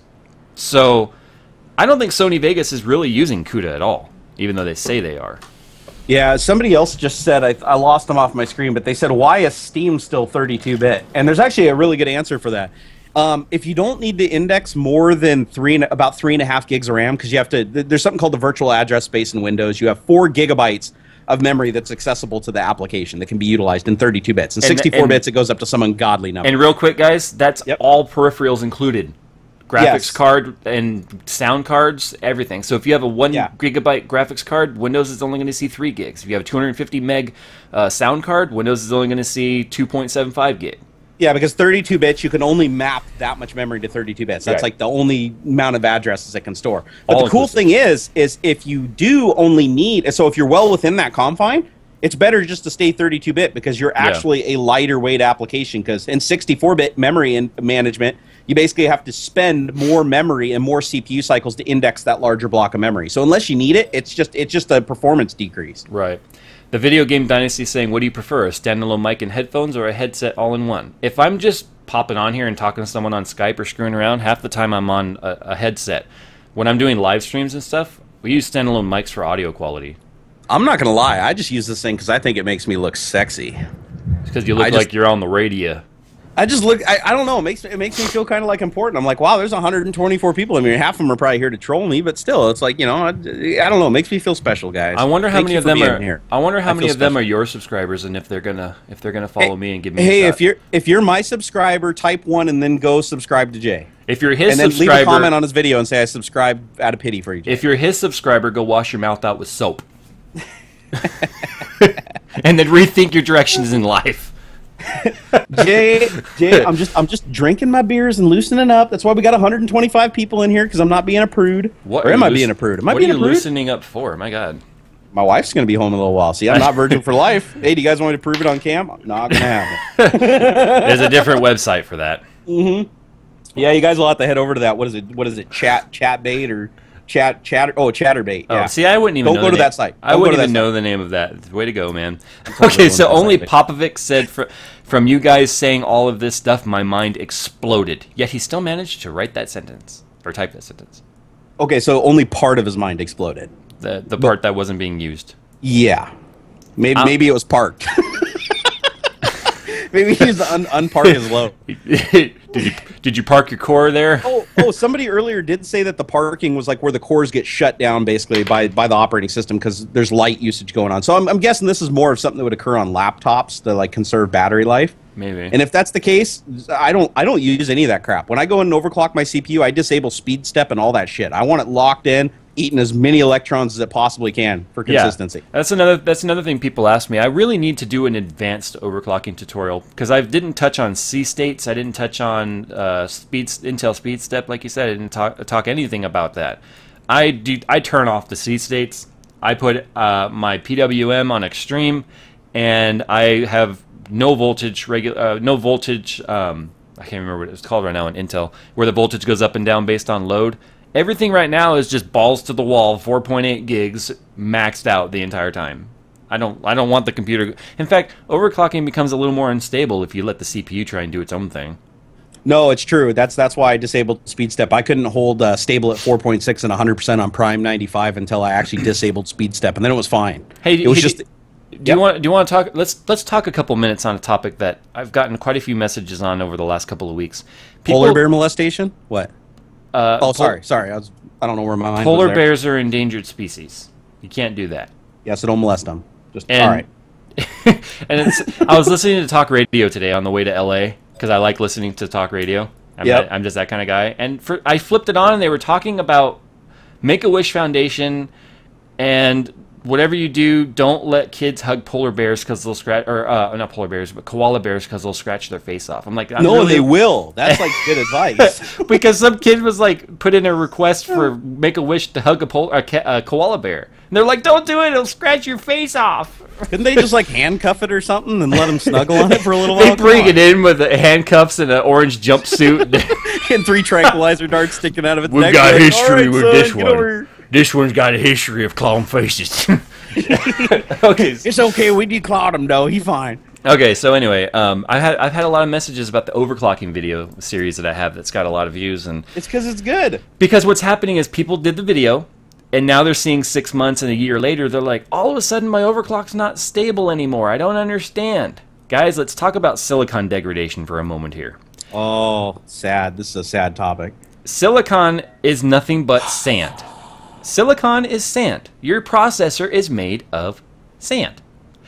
And that sand is very microscopically formed and turned into, it's an electrical process that turns it into nothing but one big freeway system for all of the, oh my god, I just drew a blank. You have electrons. The billions of transistors that are inside of your, the billions of transistors that are inside of your processor flow along the silicon like a big freeway system traveling, bringing information. Over time, those channels, because you have excited them by turning up the frequency and the voltage, they're now vibrating around in there like the Playboy channel. And over time, some of those little connections break. And some of those connections may get narrow, or they just die because the silicon degraded because you are using it outside of capacity. So what happens is they start having to travel down other paths that are being bogged down. Again, you have a billion transistors. My mind still doesn't wrap around a billion pieces of something and something that big. And a lot of people don't realize that when you're printing something at that microscopic level, I mean, they call it printing, but when they're imprinting these circuits, they're at such a microscopic level that the failure rate on them is huge. Yes. Absolutely astronomical. Yes. Like the amount of your CPU that's actually working is very small. So you may have a billion working transistors, but there may be 5 billion in there. Exactly. Yeah. Okay. So what happens is you have to make up for the little paths and the silicon over time breaking down. Okay. Now, what's happening here is your silicon is not actually dying on you, but what's happening is it has settled in or seeded and moved and manipulated its way through the vibrations of that frequency. Because think of it, a frequency is nothing more than a vibration, an electrical vibration that goes through a circuit. That's what a megahertz is. A megahertz is the speed of that frequency. So they may break over time and they reroute themselves and they fix themselves. But because you are now basically changing the molecular structure of the CPU, so is the requirement to maintain the task that you put at hand. So you may have said, yes, I reached 4.8 gigs, and a year later you're going, I don't get it. I have to now bump up my voltage by like 0.12 volts to get 200 megahertz slower. Yep. Guys, when I did my overclocking video and I got my processor here to 4.8, I did it at 1.26 volts. That is like, I won the chip lottery to do 4.8 at 1.26. Today I'm at 1.31. Okay? I'm at 1.49 to hold at 4.6 now. On a 3770. Oh no, you're on an X79. They're already like, oh yeah, they're really hot runners. But just to give you an idea, the BIOS says that 1/10 of a volt over that, and I'm into the red zone where, like, if you were on air cooling, the chip would die. Yeah. So anyway, what happens is, it's not really. See, I use the term degradation because that's what you guys are probably more likely to have heard in the past. Really, what's happening is the silicon is settling in, and as it settles in, it changes. It's not the same chip you had when you first started overclocking it.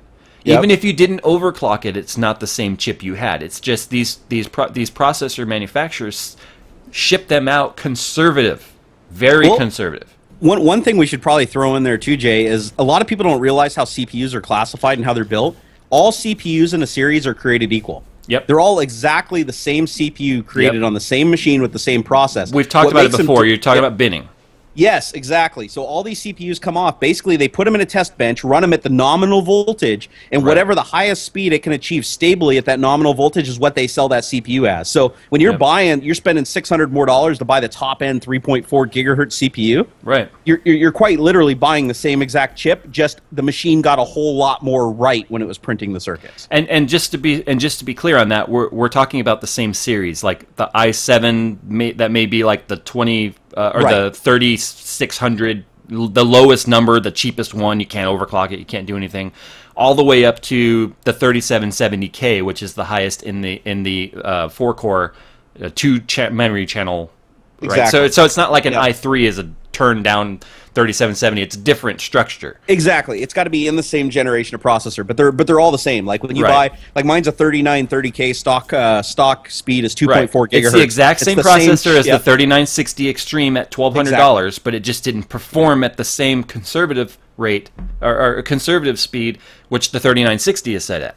Right, and that's why overclocking is like so easy to attain, is because they're very conservative in the voltage they use, because they usually put like I think the life expectancy of a CPU minimum is 10 years, is what they say. So if you overclock the piss out of it, and like I am running 1.49 volts through the damn thing, I mean, mine's going to start getting flaky here in the next like 2 or 3 years. It just will. Yeah. It's just, it's a fact.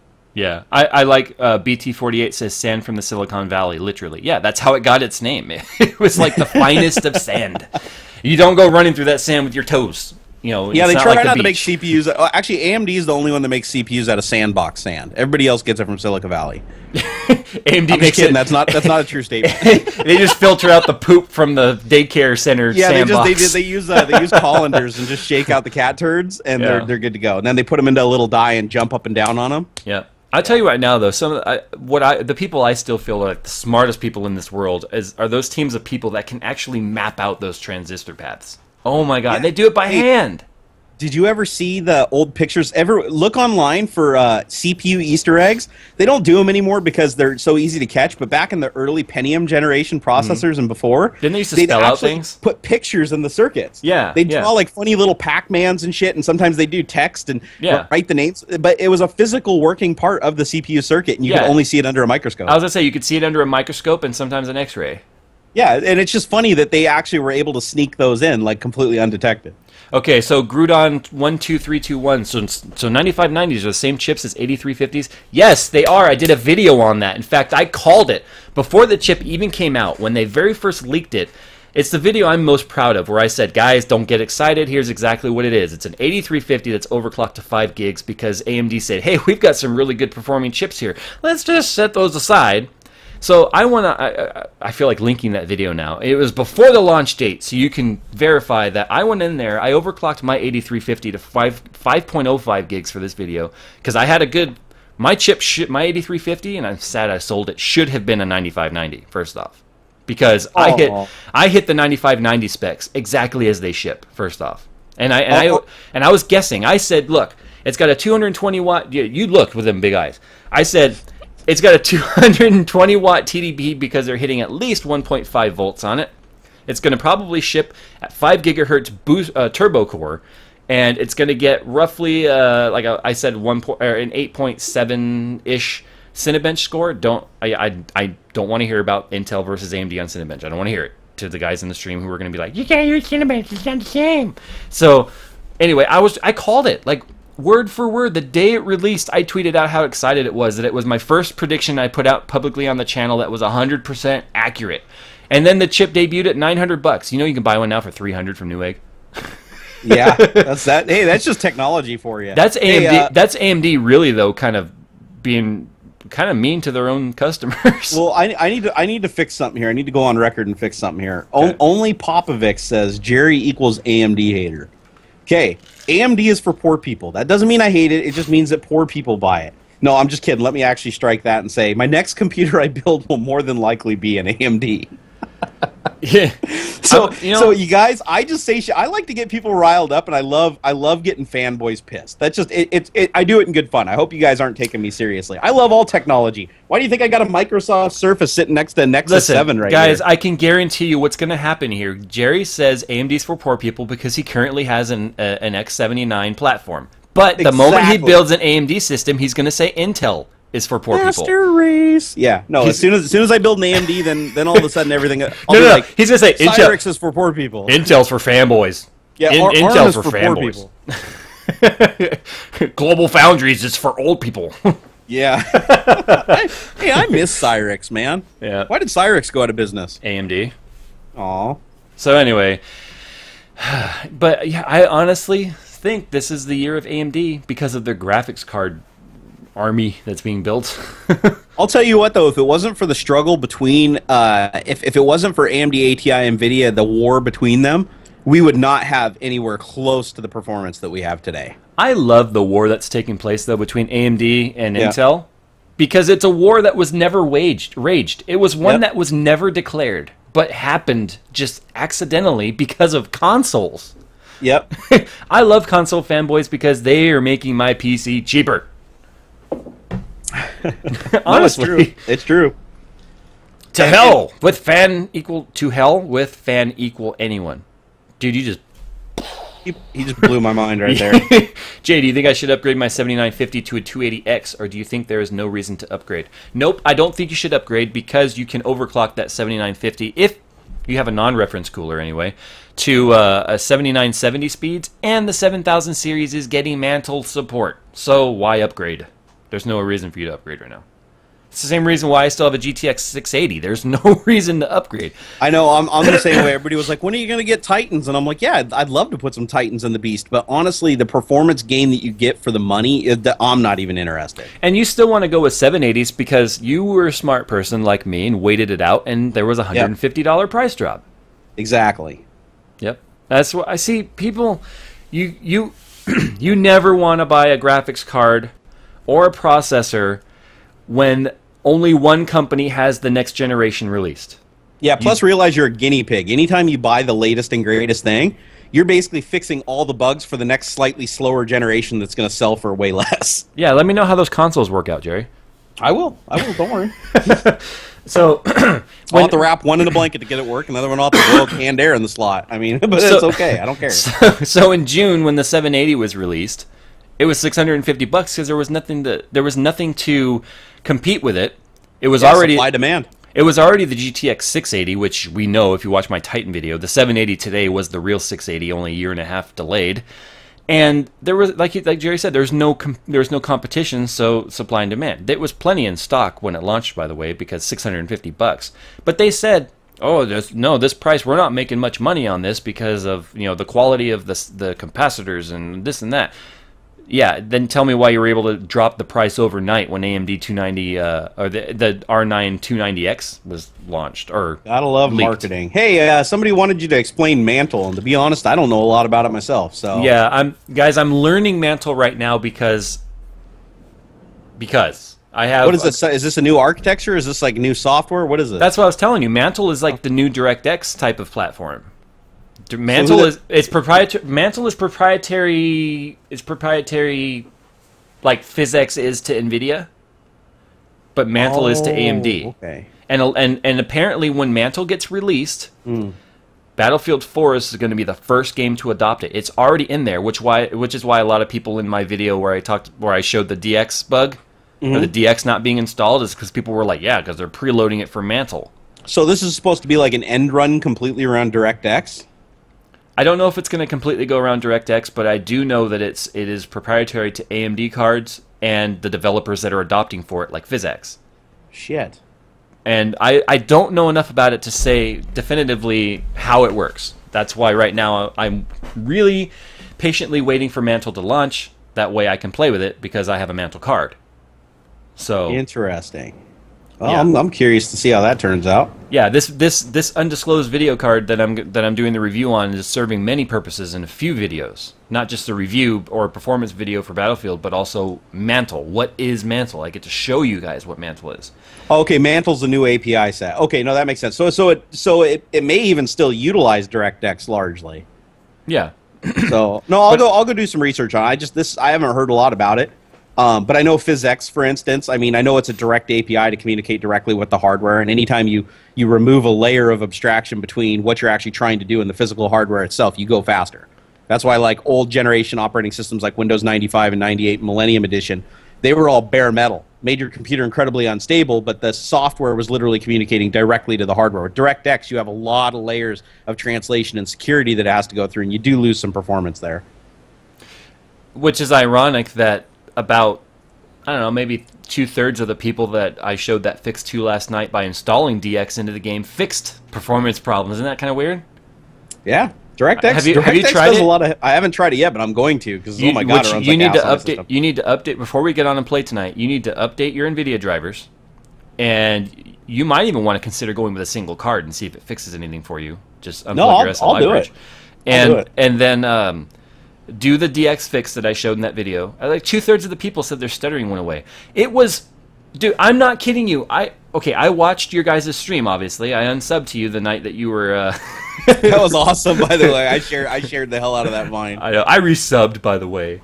I figured you would. You can't live without me. I hated myself for it. I gave you your fat fix. Come on. So anyway, so I watched all the bugs that you were having, the rubber banding and all that stuff, right? Yeah. So I played it on my GTX 680, and because it's hacked firmware and everything on there, I was getting upwards of 150 to 160 frames per second while live streaming with an audience, proof of that. But I still was thinking to myself, this is jittery as shit.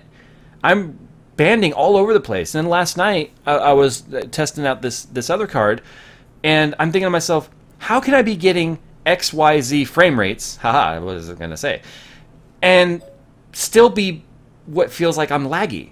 And so I was flying the little bird in an empty server, mind you. I went to an empty server. I'm like, is this server lag? So I went into an empty server. I'm flying the helicopter, Jerry, and I'm not kidding you. My helicopter had Parkinson's disease. It was just like, like back and forth. And I was like, what the hell? Had Michael J. Fox in the pilot seat? Hey, too soon. Too soon. Hey, he's got his own TV show. Come on. He's doing all right. Isn't it like an interview type show? It's going to be weird. Anyway, so anyway. I like it. Well, just don't. I mean, remember when Letterman held his hand out to shake what's his name? Christopher Reeve's hand after he broke his neck? Yeah. Anyway. Oh, awkward. Yeah. So anyway, so I did that fix because I went onto some forums, and there were some developer forums, and was like, okay, so people were saying DX didn't get installed.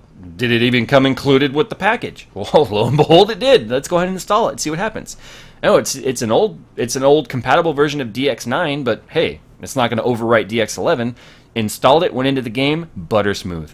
And I knew it had to have been Battlefield 4 related because I went into Battlefield 3, and I'm telling you right now, this card blew me away in Battlefield 3 and how smooth it was. I was like, okay, it's clearly a code problem with Battlefield. Installed that DX fix. Last night I got to actually play and enjoy the game and think about the game and not whether or not I was having a seizure. So is the DX fix, is it just a patch to DirectX in the game? It's nothing more than a DX installer, but it installs it into the game. Oh, okay. The game isn't sent, it doesn't look like it's calling for DirectX. It's probably the game probably has its own proprietary version or modified or old version of DirectX embedded into it. Yeah, so it should use the current system version, but if you're specifically coded for a specific version of DirectX, it's always going to use whatever's right there. It's not going to go search for the system version. Which is really weird because it's a DX11 game, so it's odd that they shipped it with DX9. I know, right? You'd think, yeah, DirectX DX9C, I think it was, but it didn't matter. I just was like, well, what can it hurt? I know it's not going to override my DX, so I installed it based on the forms, and whatever, it worked. So it worked for me.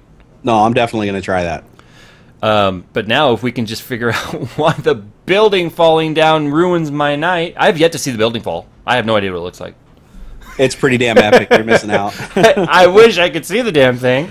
Oh, everybody, hey, let's troll Jay. Let's set up a bunch of C4 all over the building and then be like, hey, Jay, invite him to the game. And then Jay's joined the server. Like, boom. Boom, boom, boom. Jay has left the server. You see me? Hey, guys, what's going on? No! Oh, that's horrible. David said, what is Lois Lane's favorite vegetable? Superman. Oh, God, that's horrible. Oh, my God. Oh yeah, okay. Jay, why don't we talk about SteamOS and how it's going to completely epically fucking fail? Go and open up Big Picture. Boom, SteamOS. There you go. It's just going to be Big Picture loaded onto a small form factor box. Yeah, you know what a Steambox is? Yeah, it's an Ouya with a faster processor. I mean, you're not going to be playing Battlefield 4 at 1080p at 60 frames per second on your Steambox. You're just not. You know what's kind of funny, though, about SteamOS and all that, the Steambox and stuff? What? Is, you know, I went to the Steam booth last year at CES, and of course you bring it up. They're like, oh, we can't talk about that. Here we are coming into the next CES. There still ain't shit out about it. There you go. Good save. Dear Jason, I just wanted to thank you for inspiring me to build my first computer. Well, hopefully I inspired you to build it right. Please tell me it doesn't have an AMD processor. Hi-oh! I'm just joking. Lols. 8.1 works fine. It's just annoying is all. Yeah, I haven't made the move yet. Jerry and I have talked about that. I'm gonna be making a move. I don't know what move yet. God, Windows 8 8.1. You don't need the modern UI. I like to overclock a lot. Ignore it. I like to overclock a lot, and I don't like looking at a frowny face when it crashes. You don't see no Metro UI on this computer behind me, but it's running 8.1. Come on, see, even if I hit the Windows key, watch what happens. Oh, look, no modern UI. How's that possible? Which begs, no, guys, it's awesome. Which begs the question of why update? Oh, for the 5% improvement in speed for how much money? Okay, hold on, guys. Okay, I'm gonna put this coming from the guy, guys. This coming from the guy that you know gets a heavily discounted copy. Yes, let's speak from 120 bucks. Simmer down. Come on now. You're just biased. You're fanboy. Microsoft fanboy. I'm out of here. I am biased. You're right. I am absolutely biased. I'm not listening to you. Headphones are off. Close your ears and don't listen to this, but it has to be said. Okay. All right, you ready? You ready to hear this? Okay. Windows 7 is a memory hog. It eats memory like Pac-Man eats those little balls. Pac-Man eats balls. That's funny. Anyways, Windows 8 and 8.1 were designed to run on tablets. They are heavily optimized. By far the most optimized version of Windows ever created as far as memory consumption. I mean, like, shit's been completely redesigned, like the memory manager and everything, to make it more optimized for using less resources. And it's got all the updated shit in box to get the best performance out of your SSD drives, which Windows 7 doesn't. I don't care how much you optimize Windows 7, you're not going to be able to top out the potential of your SSDs. It's worth it. It's absolutely worth it from a performance perspective to go up to Windows 8.1. There you go, guys. Straight from Microsoft lawyers.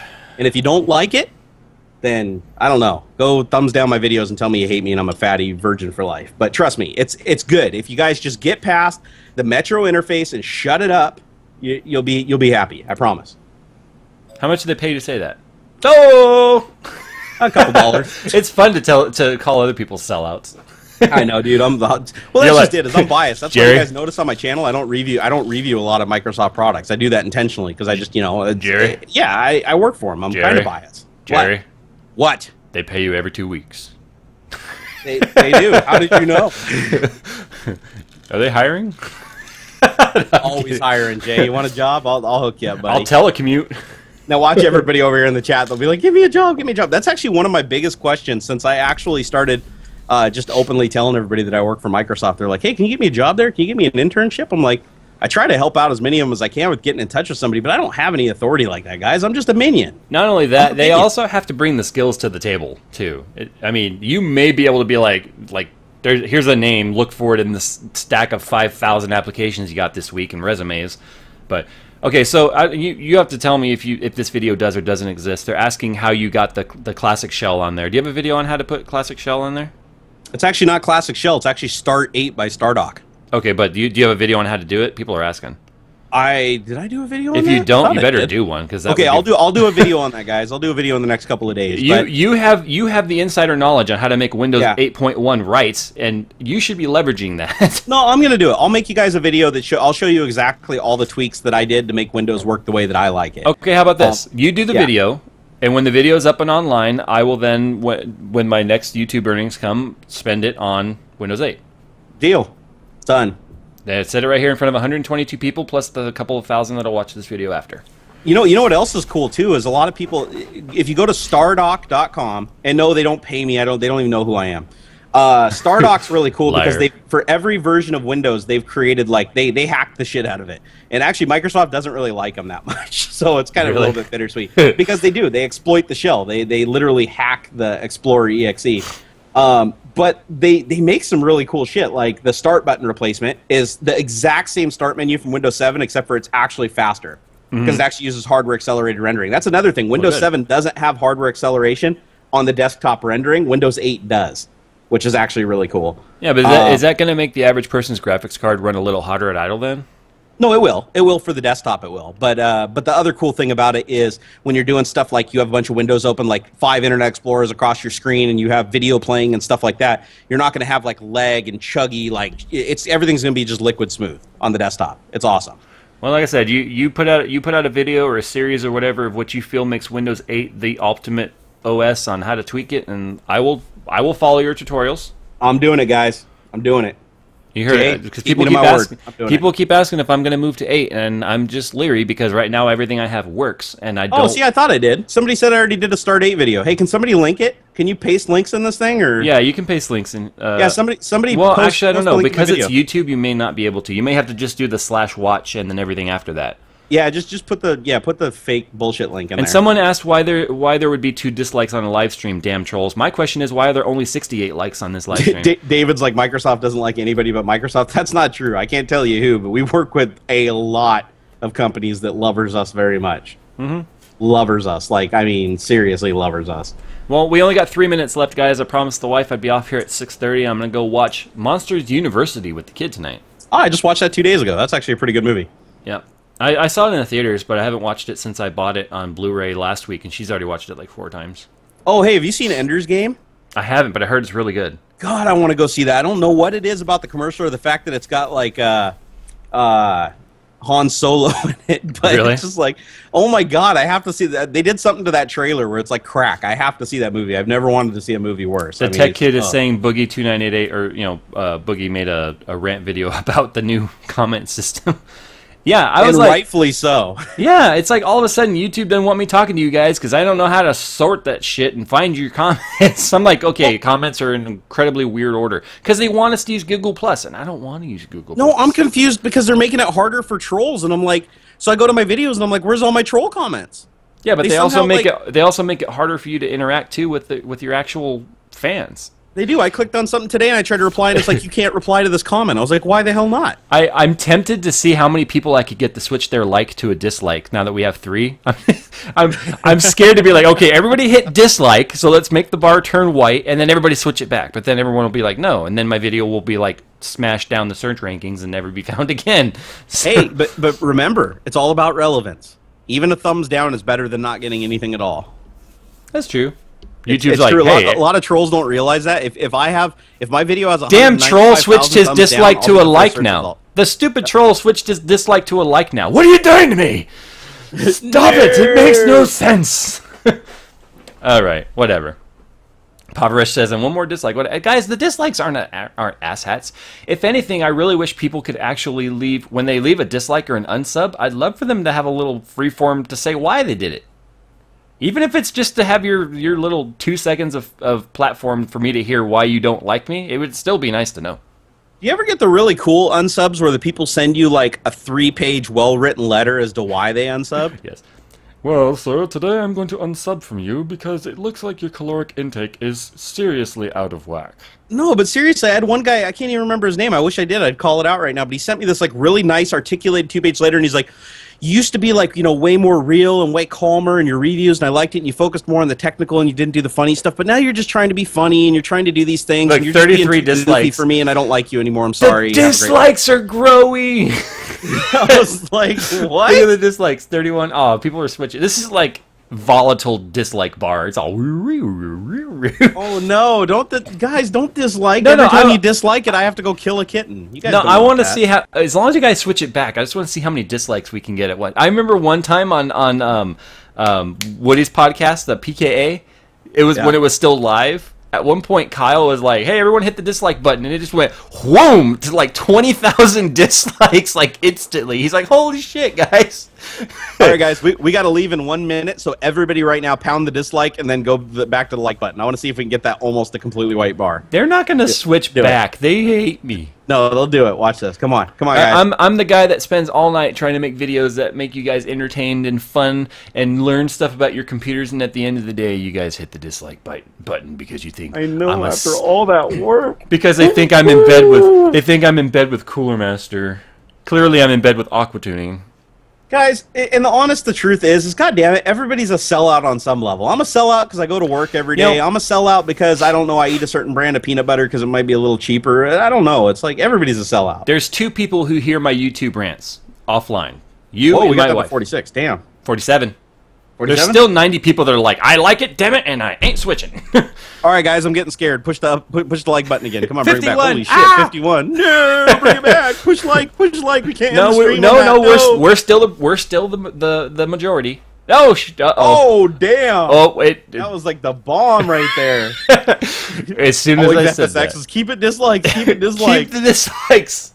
Oh, no. Shit. Now it's overtaking us. Oh, no. This is kind of fun. We have an interactive like bar. Let's make it a lightsaber, guys. All right, guys, you got to get the green bar back before I start cutting my wrist again with this. The likes are printed bottle opener. The likes are a majority again. Yeah, it might work better if I use the cap. Be like, So you should do it with a one of those little flossing sticks. That would be so bad. Okay. The ambulance shows up. Where's the weapon?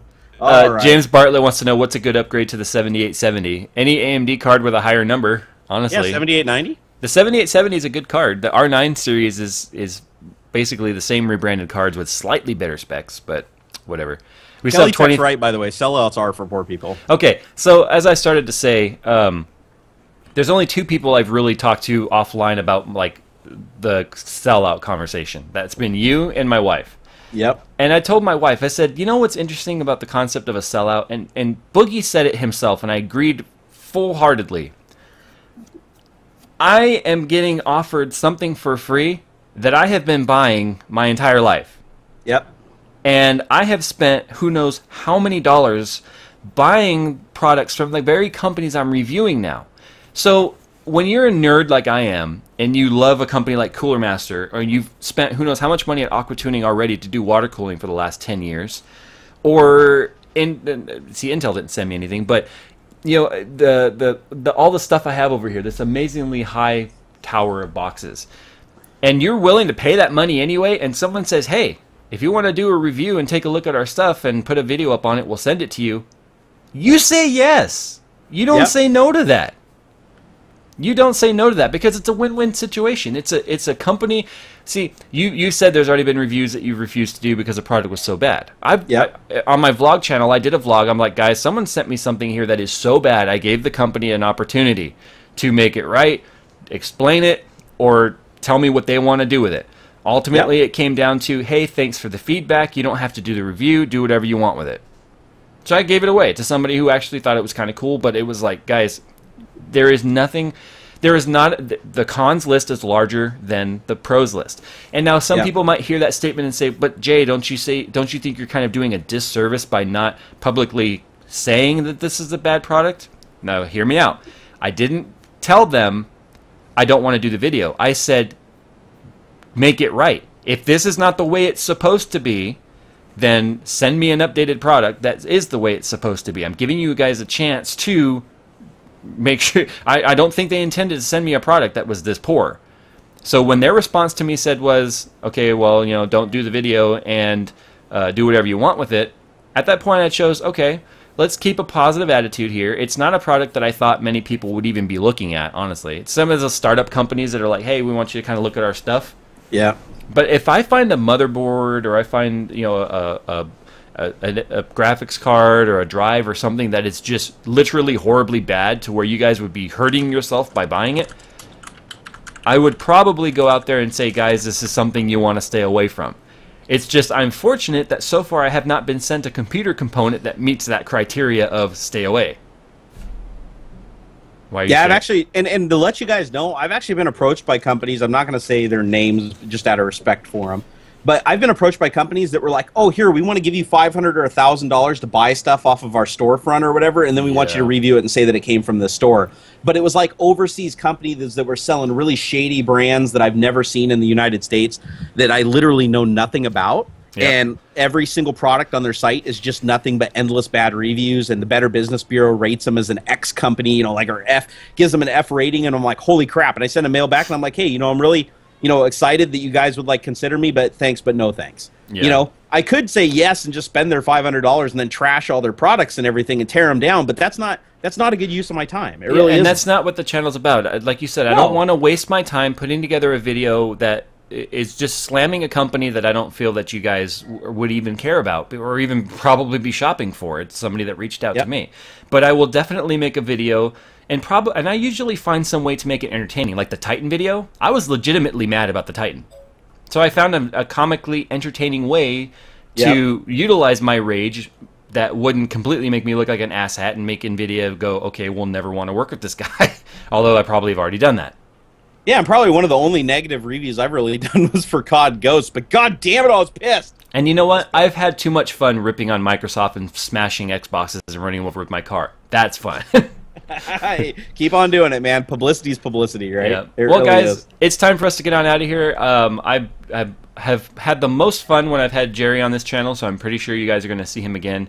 If you followed him here, please hit that subscribe button. If you guys have no idea who he is, you need to go over to his channel and check it out. It's Barnacles Nerdgasm, or you can go to barnnerd.com. It'll take you to all his different stuff.